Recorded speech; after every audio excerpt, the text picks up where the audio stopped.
మనతో పాటు ప్రముఖ ఆధ్యాత్మికవేత్త సూర్య ఉపాసకులు విక్రమాదిత్య గారు ఉన్నారు. నమస్కారం గురుగారు. సూర్యోస్మి తల్లి. గురుగారు, సూర్యోదయానికంటే ముందు లేవాలి అని పెద్దలు చెప్తారు. ఎందుకని?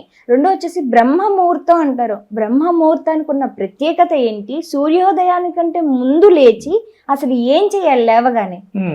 చాలా ఆ చిన్న బుర్రలో చాలా పెద్ద పెద్ద ప్రశ్నలు. ఎందుకు వచ్చిందమ్మా పొద్దుటే లేవటం? శుభ్రంగా 10 గంటల దాకా పడుకుంటే బాగుంటుంది కదా.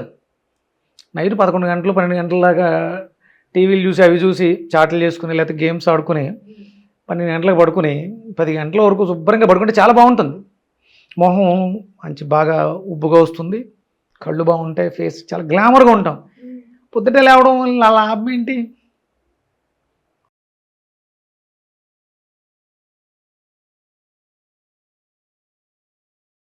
కానీ నేను చాలా ఏజ్డ్ 40+.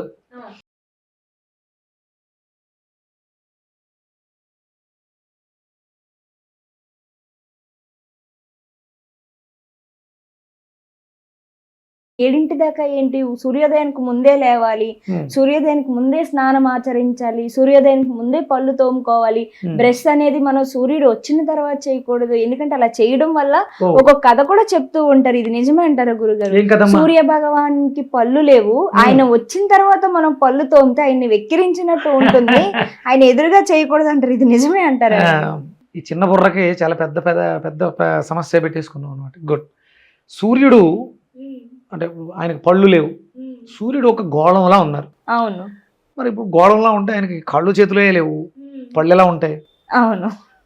అంటే ఋషులు చెప్పుంటారు ఈ మాట, ఋషులే చెప్తారు. అవును.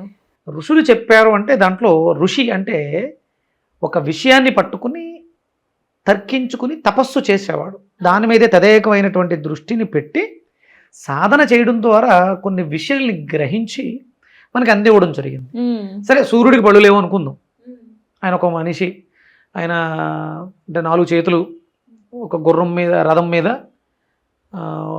తెల్లటి పుష్పాలు పట్టుకుని శ్వేత పద్మధరం దేవం తమ సూర్యం ప్రణమామ్యహం అంటాం. ఏకచక్ర రథం, ఒక్క చక్రం ఉన్నటువంటి రథాన్ని ఎక్కి అనురుధుడనే ఒక డ్రైవర్తో 7 గుర్రాలతో ఆయన వస్తున్నాడు. ఆయన వచ్చిన తర్వాత లేచాం, ఆయనకి పళ్ళు లేవు కాబట్టి ఆయన వస్తున్నప్పుడు పళ్ళు తోమితే పళ్ళు తోమి ఆ ఉమ్మిని ఉయ్యడం ద్వారా అది ఆయన ఎక్కిరించినట్టు ఫీల్ అవుతాడా? ఇలా చెప్పారు పెద్దలు, అలా చెప్పారు. అంటే సూర్యోదయం తర్వాత సూర్యుడు ఉదయిస్తున్నప్పుడు పళ్ళు తోమితే ఆయన ఎక్కిరించినట్టు అవుతుంది అని అన్నారు. సైంటిఫిక్గా ఏంటి అంటే మనకి భూమి మీద సూర్యుడి యొక్క ప్రభావం అత్యధికంగా ఉంది. గ్రావిటీ ఫోర్స్ అంటాం కదా. ఈ గ్రావిటీ ఫోర్స్ ఫ్రీక్వెన్సీస్ ఎవ్రీ మినిట్కి చేంజ్ అవుతూ ఉంటాయి.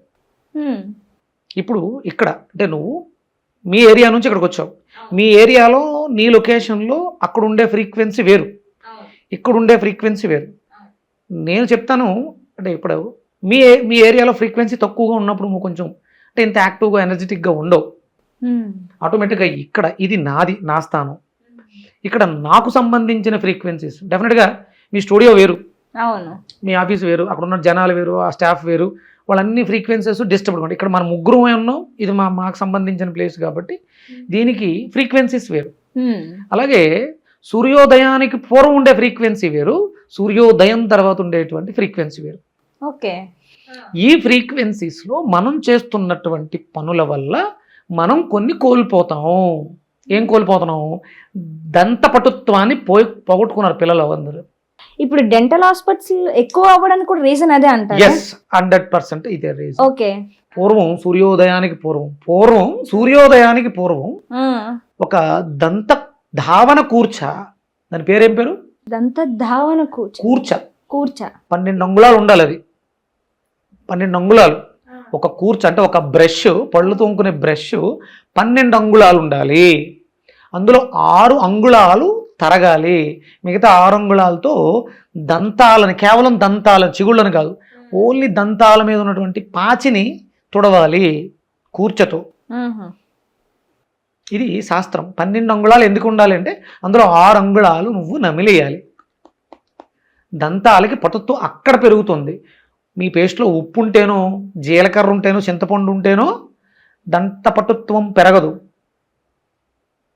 అది వేప పొల్లో, అతిబల పొల్లో, గానుగ పొల్లో, ఇలా చాలా రకాలు, అంటే దంత ధావనానికి కావలసినటువంటి ఒక పుల్ల కూర్చొని ఆయా సీజన్లలో వస్తున్నటువంటి చెట్ల నుంచి, దేవతా వృక్షాల నుంచి తీసుకుని శుభ్రం చేసుకునేవారు. ఇప్పుడు నీకు రెండు అర్థమైనాయి, రెండు చెప్పాను, నువ్వు అడిగిన ఒక ప్రశ్నే. ఎందుకు సూర్యోదయం తర్వాత పళ్ళు తోమకూడదంటే గ్రావిటీలో ఉన్నటువంటి ఇబ్బందుల వల్ల పళ్ళు వదులవుతాయి, లూజ్ అయిపోతాయి, అప్పుడు తోమకూడదు. అదొకటి. ప్లస్ దంతధావనానికి కావలసినవి కూర్చలు, అవి నమలాలి. ఆ ప్రెస్ చేయటం వల్ల చిగుళ్ళు గట్టిపడతాయి. నువ్వు పేస్ట్ పెట్టేసి తోమినంత మాత్రాన చిగుళ్ళు ఏం గట్టిపడవు, వీక్నెస్సే. అది ఇప్పుడున్నటువంటి యువత కోల్పోతున్నారు. ఇక సూర్యోదయానికి పూర్వమే ఎందుకు లేవాలి, ఇంకొక ప్రశ్న కూడా అడిగో. స్నానం చెయ్యాలి, బ్రహ్మ ముహూర్తము. బ్రహ్మ అంటే ఎవరమ్మా? బ్రహ్మ. సహజంగా నీకు తెలిసింది చెప్పు, బ్రహ్మ అంటే ఏంటారు? రాసేవాడు బ్రహ్మ. ఓకే. ఆయన భార్య సరస్వతి. ఆవిడకి ఉన్న ఇంకొక పేరు ఉంది, సరస్వతికి ఇంకొక పేరు బ్రాహ్మి. బ్రాహ్మి ముహూర్తం, అది బ్రహ్మ ముహూర్తం కాదు. బ్రాహ్మీ ముహూర్తంలో నిద్రలేస్తే నీ తలరాతని నువ్వు రాసుకునే బ్రహ్మ అవుతావు. నా జీవితం బాగలేదు, సంక నాకిపోయా, నేను ఏం చేసినా కలిసి రావట్లే, నేను ఏం చేసినా కలిసి రావట్లే, నా చుట్టుపక్కల ఉన్న వాళ్ళు నాకు ద్రోహం చేస్తున్నారు. ఇవన్నీ ఎందుకు జరుగుతున్నాయంటే బ్రాహ్మీ ముహూర్తంలో నీ తలరాతను నువ్వు రాసుకోవటానికి సోమరిపోతువై పడుకుని ఉంటున్నావు కాబట్టి నీ తలరాత ఇలా ఏడిసింది. పరీక్షల్లో సరిగా రాయలేకపోవడానికి కానీ, లేకపోతే రాసినట్లో అర్థాలు సరిగ్గా లేక మార్కులు రాకపోవటం కానీ, లేకపోతే చేస్తున్నటువంటి ఉద్యోగ వ్యాపారాలలో అభివృద్ధి సాధించకపోవడానికి కానీ ప్రధానమైనటువంటి కారణం ఏంటంటే బ్రాహ్మీ ముహూర్తంలో నువ్వు అవేకనగా లేవు కాబట్టి నీ తలరాతకి నువ్వు బాధ్యుడి అవుతున్నావు. అదే బ్రహ్మ అంటే సృష్టి. బ్రాహ్మీ ముహూర్తంలో లేచి చేయవలసినటువంటి కార్యక్రమాలు, కాలకృత్యాలు తీర్చుకుని నువ్వు చేసే పనులన్నీ విజయాన్ని సాధిస్తాయి, నో డౌట్. ఇందులో ఎలాంటి సందేహం లేదు. 1 సంవత్సరం పాటు సాధన చేయి. 1 సంవత్సరం 365 రోజులు బ్రాహ్మీ ముహూర్తం. ఉదయం 3 to 4:30 బ్రాహ్మీ ముహూర్తం, 4:30 to 5:30 ఉషోదయం, 5:30 to 6:30 సూర్యోదయం. బ్రాహ్మీ ముహూర్తంలో లేస్తే ఆరోగ్యము, ఐశ్వర్యము, సంపద అన్నీ వస్తాయి. ఇక స్నానము. సూర్యోదయ సమయంలో కొన్ని రకాల కిరణాలు వెలువడుతూ ఉంటాయి మనకి. మిత్ర, రవి, సూర్య, భాను, ఖగ, పోష్ణ, హిరణ్యగర్భ, మరీచి, ఆదిత్య, సవిత్ర, అర్క, భాస్కర. ఇవి కిరణాల పేర్లు. ఇవి 12 ఒక్కొక్క గంట వచ్చి వెళ్తూ ఉంటాయి. 12 గంటలకి 12 నామాలు అన్నమాట. 12 గంటలకి 12 రకాల కిరణాలు. ఆయన ఇంకా చాలా కిరణాలు ఉన్నాయి, ఇవి మనకి ఇంపార్టెంట్ అయిన కిరణాలు. మిత్రా కిరణాలు జిడ్డును కలిగిస్తాయి, అంటే ఆయిల్ ప్రొడక్ట్స్ అన్ని కూడా ఆ సమయంలో సూర్యకాంతిని స్వీకరిస్తాయి. రవి స్తుతి, అంటే నువ్వు ఒక నటుడిగా పేరు ప్రఖ్యాతులు తెచ్చుకోవాలి, ఒక యాంకర్గా మంచి పొగడ్తలు పొందాలి అంటే నీకు ఆ కిరణం అవసరం, దానికి సిద్ధంగా నువ్వు ఉండాలి. సూర్యోదయానికి పూర్వం వచ్చే కిరణాలు పోష్ణ కిరణాలు, హిరణ్య గర్భ కిరణాలు సూర్యోదయానికి పూర్వం ఉంటాయి. ఇవన్నీ కూడా ఆ కిరణాలను నువ్వు స్వీకరిస్తే బంగారం లాంటి బుద్ధి నీకు ఉండడం ద్వారా నువ్వు చేస్తున్నటువంటి పనులు అభివృద్ధి చేస్తావు. ఇప్పుడు సూర్యోదయం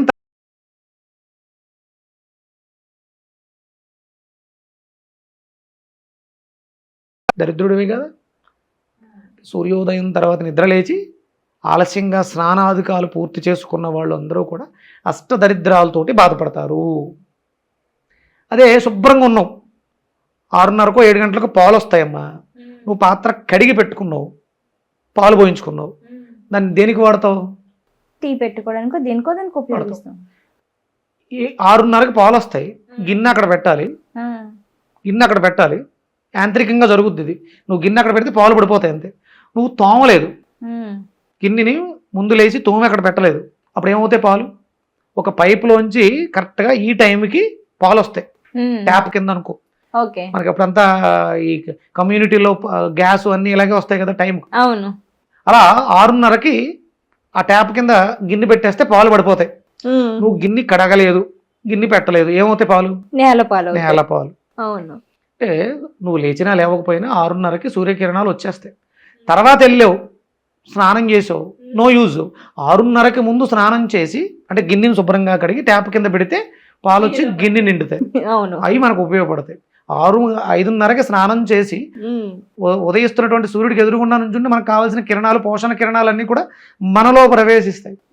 ఆరోగ్యంగా ఉంటారు, యవ్వనంగా ఉంటారు, అనర్గళంగా మాట్లాడగలుగుతారు, జ్ఞానంతో ఉంటారు. ఇంకెంతకన్నా ఇంకేం కావాలి? ఇవన్నీ కూడా సూర్యోదయానికి పూర్వం లేచి చేయవలసినటువంటి పనులు. ఇవన్నీ కూడా సూర్యుడి యొక్క అనుగ్రహానికి పాత్రలవుతాం. సూర్యుడి అనుగ్రహం అంటే ఏంటి? ఆరోగ్యము, ఐశ్వర్యం. ఈ రెండింటికి మించి ఇంకేమైనా ఉందా? రెండే. అయితే ఆరోగ్యంగా ఉండాలి, కాకపోతే ఆర్థికంగా బాగుంటే అనారోగ్యాన్ని తగ్గించుకోగలుగుతావు, మార్చలేవు, ఖర్చు అయిపోతుంది, అది పోద్ది. కానీ ఇది ఆరోగ్యంగా ఉంటే ఇది బాగుంటుంది, దాన్ని సంపాదించుకోగలదు. అందుకనే ఆరోగ్యమే మహాభాగ్యం, ఆరోగ్యం భాస్కరాధీనం. ఇప్పుడు యువత నేర్చుకోవాల్సింది ఏంటంటే అర్ధరాత్రులు 12, 1 గంట, 2, 3 గంటల వరకు చదవడం కాదు. 9 గంటలకల్లా పడుకుని 3 గంటలకల్లా నిద్రలేసి చదవండి. మీరు ఉత్తీర్ణులు అవుతారు. మీరు మీ వృత్తి వ్యాపారాలలో అభివృద్ధి సాధిస్తారు. ఇప్పుడు అలా లేదమ్మా. నేను చాలామందిని గమనిస్తూ ఉంటాను. నేను పొద్దుటే కొంతమందిని పరీక్షిస్తుంటాను. 5:30కి లేచి ఫోన్ చేస్తుంటాను. ఇప్పుడు నాకు షూటింగ్ ఉందని రాత్రి చెప్పామనుకో, నేను ఉదయం నేను ఫోన్ చేస్తాను నీకు 5:30కి, అమ్మా రెడీగా ఉన్నావా అని. అంటే ఇప్పుడు మీరు అందరూ మామూలుగా 9:30, 10 మీరు ఆఫీసులకు వస్తులోకి. సహజంగా సినిమా షూటింగ్స్కి మేము వెళ్ళే రోజుల్లో 6 గంటలకల్లా లొకేషన్లో ఉండాలంటే 4:30కి లేచి రెడీగా ఉండేవాడు. షూటింగ్ అంటే అది ఒక దైవం. మనం చేస్తున్నటువంటి పనికి మనం ఇచ్చేది. మనం ఎన్ని గంటలకు స్టార్ట్ చేసి ఉంటే ఈ పాటికి ఎంతవరకు జరిగి ఉండేది? ఎన్ని గంటలకు స్టార్ట్ చేసాము అంటే ఎన్ని గంటలకు స్టార్ట్ చేసావు అంటే నువ్వు ఎన్ని గంటలకు బయలుదేరావు, ఎన్ని గంటలకు బయలుదేరావు అంటే నీ ఇంటి దగ్గర నువ్వు ఎన్ని గంటలకు బయలుదేరావు, ఇదంతా ముడిపడి ఉంటుంది. నువ్వు నా లెక్క ప్రకారం లేట్గానే లేచి ఉంటావు, ఎందుకంటే నీ కళ్ళు చెప్తున్నాయి 6:30, 7 అయిపోయి ఉంటుంది నువ్వు లేచి. 6:30 నీ కళ్ళు చెప్తున్నాయి కదా. కాబట్టి 6:30 అలా తిరిగి 7:30కి రెడీ అయ్యావు. 8:30, 9:30 అవుతులోకి ఆఫీస్ దగ్గరకు వచ్చావు. 9:30, 10 గంటలకు 10:30కో బయలుదేరితే ఇక్కడికి వచ్చావు. ఎంత వేస్ట్ అయిపోయింది వృధా. అవును. ఎందుకమ్మా అంటే ఏ చేమా ఎందుకు కుట్టామంటే నా పుట్లో ఏలు పెడితే కుట్టనా అన్నట్టు మనం మళ్ళీ నైటు ఏదో జరిగింది చాట్ చేసో ఇవన్నీ వస్తాయి. మనం కాలం కలిసి రావడం వల్ల పుట్టాం, కాలం తీరిపోతే వెళ్ళిపోతాం. కాలం వచ్చింది కాబట్టి కాలంతో వచ్చాం, కాలం తీరిపోతే వెళ్ళిపోతాం. మధ్యలో కాలక్షేపం. కాలాన్ని కాలాన్ని ఆక్షేపించకుండా కాలాన్ని ఆక్షేపించకుండా అంటే ఆక్షేపణ అంటే నేను నిందలు వేయకుండా సద్వినియోగపరుచుకున్నవాడు కాలంలో మిగిలిపోతాడు. అంటే వెళ్ళిపోయిన తర్వాత కూడా మనం వాళ్ళ గురించి మాట్లాడుకుంటాం. ఎవరి గురించి మాట్లాడుకుంటున్నాం? శ్రీరామచంద్రమూర్తి గురించి మాట్లాడుకుంటాం, శ్రీకృష్ణ పరమాత్మ గురించి మాట్లాడుకుంటాం. అదే కొంతమంది ఉన్నారు మనకి స్వతంత్ర సమరయోధులు, గాంధీజీ గారు, ఇలా అంటే వాళ్ళు ఏం చేశారో అనేది పక్కన పెడితే వాళ్ళందరూ కూడా సూర్యోదయానికి పూర్వం నిద్రలేచిన వాళ్ళే. సర్దార్ వల్లభాయ్ పటేల్, అల్లూరి సీతారామరాజు, వీళ్ళందరూ అంటే కాలానికి విలువిచ్చారు. అది నిన్ను కాలగమనంలో గుర్తించుకునేలా చేస్తుంది. నువ్వు మళ్ళీ వస్తావు వెళ్ళిపోయి. ఈ వెళ్ళిపోవడం రావడం అనేది పునర్జన్మ అనేది మన హిందూ సాంప్రదాయం ప్రకారం కాదు, ఇది నిజం. వెళ్ళటం రావడం అనేది జరుగుతూనే ఉంటుంది. ఎప్పుడు వెళ్ళి మళ్ళీ వచ్చినప్పుడు నీకు సంబంధించిన ఆనవాళ్ళు నిన్ను గుర్తు చేస్తూ ఉంటాయి. ఇది ఎక్కడో చూసినట్టుందే, ఇది ఎక్కడో నేను చెప్పినట్టుందే. నువ్వే వెళ్ళి నువ్వు వచ్చి నీ గురించి ఇంకా మాట్లాడుకుంటూ ఉంటారు. అంటే శ్రీరామచంద్రమూర్తి ఎక్కడో మళ్ళీ పుట్టి జన్మించి మనతో పాటు తిరుగుతూ ఉంటారు, మనలోనే ఉంటారు. అలాంటి వాళ్ళే మనకి ఇప్పుడు మోడీ గారు లాంటి వాళ్ళు. ఆయన అంశే, ఆయన అవతారమే, ధర్మం కోసం పోరాడుతూ ఉంటారు. అందుకని సూర్యోదయానికి పూర్వం నిద్ర లేవండి. సూర్యుడికి నువ్వేమీ చెయ్యక్కర్లా, సూర్యుడికి ఎదురుగుండా కూర్చో కాసేపు, నీ శరీరం స్వీకరిస్తుంది, నీకు ఐశ్వర్యాన్ని ఇస్తుంది అద్భుతమైనటువంటి. అందుకని బ్రాహ్మీ ముహూర్తానికి బ్రహ్మ ముహూర్తం కాదు, అది బ్రాహ్మీ ముహూర్తం. సరస్వతితో పాటు ఉండేవాడు బ్రహ్మ. ఇది మనం అలవాటు చేసుకోవాల్సినటువంటి జీవన విధానం, ధర్మము, ఆచరణ. నిజంగా గురుగారు చాలా చక్కగా వివరించారు. ప్రస్తుతం అంటే ప్రతి ఒక్కటి కూడా సైంటిఫికల్ రీజన్స్ తోటి ప్రతిదీ కూడా ఎక్స్ప్లెయిన్ చేశారు. నేను కూడా చాలా వరకు నేర్చుకున్నాను మీ దగ్గర. నేను కూడా ఇక్కడ నుంచి ట్రై చేస్తాను వీలైనంత వరకు బ్రహ్మముహూర్తంలో లెగడానికి. నెక్స్ట్ టైం మీ దగ్గరకు వచ్చినప్పటికీ నన్ను నేను ప్రూవ్ చేసుకోవడానికి ట్రై చేస్తాను ఖచ్చితంగా. ఇది నాకు ఒక సవాలని అనుకుంటున్నాను. అండ్ ఈ వీడియో చూసినప్పుడు కూడా ఎంతో కొంత ఇది అవగాహన ఇస్తుందని నేను అనుకుంటున్నాను. ఎందుకు అంటే ప్రతిదీ కూడా మనం అలవాటు చేసుకుంటేనే అలవాటు అవుతుంది. మనం అది వచ్చినప్పుడే చూద్దామని అనుకుంటే అది సెట్ కాదు మీరు అన్నట్టు కూడా. బట్ ఏదేమైనప్పటికీ కూడా సైంటిఫికల్ రీజన్స్ తో నాకు ఇంత జ్ఞానోదయాన్ని ఇచ్చినందుకు మీకు కూడా ధన్యవాదాలు గురువు. సూర్యసుత